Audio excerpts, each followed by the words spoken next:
Hello students, welcome to my channel. हम लोग हैं एरोडो के सॉल्यूशन सीरीज़ में और सॉल्व करने वाले हैं मैकेनिक्स का क्वेश्चन नंबर 1.6। सॉल्व करते हैं। A ship moves along the equator to the east with velocity v not equal to 30 kilometre per hour.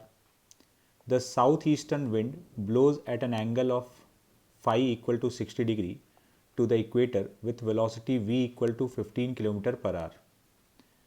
Find the wind velocity v dash relative to the ship and the angle phi dash between the equator and the wind direction in the reference frame fixed to the ship।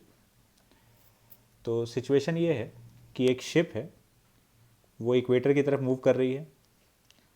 उसका velocity हम लोग को given है v not, तो v not is velocity of ship. और एक south eastern wind है, मतलब साउथ ईस्ट के डायरेक्शन से आती हुई हवा। तो ये साउथ ईस्टर्न विंड जो है ये इक्वेटर से फाई एंगल पर है। फाई का वैल्यू हम लोग को गिवन है 60 डिग्री। इक्वेटर मतलब ये ईस्ट वेस्ट लाइन, इससे 60 डिग्री पर है। और विंड का वेलोसिटी भी हम लोग को गिवन है 50 किलोमीटर पर आवर। विंड के वेलोसिटी को हम लोग VW लिख रहे हैं। हम लोग को बताना है कि विंड का वेलोसिटी क्या है विद रिस्पेक्ट टू शिप। तो सॉल्व करते हैं इसको। Velocity of wind with respect to ship is velocity of wind minus velocity of ship. ये हो गया वेलोसिटी ऑफ शिप और इधर है वेलोसिटी ऑफ विंड। इन दोनों के बीच का जो एंगल है ये है 180 माइनस 5। तो हम लोग को बेसिकली दो वेक्टर्स को सब्ट्रैक्ट करना है, VW और VS को। दोनों के बीच का एंगल नोन है तो सब्ट्रैक्ट कर देते हैं। ये दो वेक्टर के सब्ट्रैक्शन का फॉर्मूला, तो VW का स्क्वायर प्लस VS का square minus 2VW into VS into cos 180 minus 5।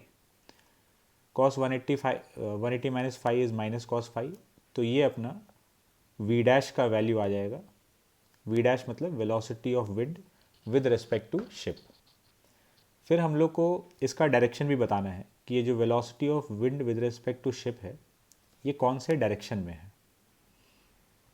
तो आते हैं नेक्स्ट डायग्राम पे। मैग्नीट्यूड तो हम लोग को मिल चुका है। अब जरा डायग्राम में इसके डायरेक्शन को समझते हैं कि ये वेक्टर कहाँ पर लोकेटेड है, जो V डैश वेक्टर है। Velocity of wind with respect to ship को हम लोग लिख सकते हैं velocity of wind minus velocity of ship.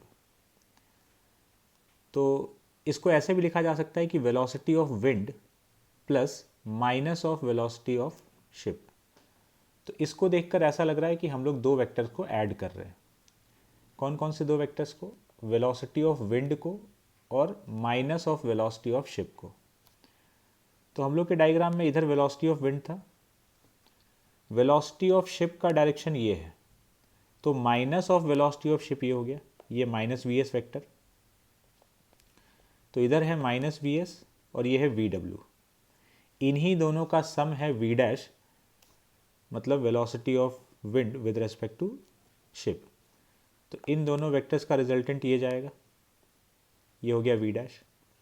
इसका इक्वेटर से हम लोग को डायरेक्शन देखना है, तो दो वेक्टर के रिजल्टेंट का जो एंगल बनता है उसका फॉर्मूला हम लोग अप्लाई कर लेंगे। tan phi dash is equal to VW sine phi upon VS plus VW cos phi. VW का वैल्यू V है और मतलब वेलोसिटी ऑफ विंड V के बराबर है and velocity of ship is equal to V not. तो ये अपना एंगल का वैल्यू आ गया।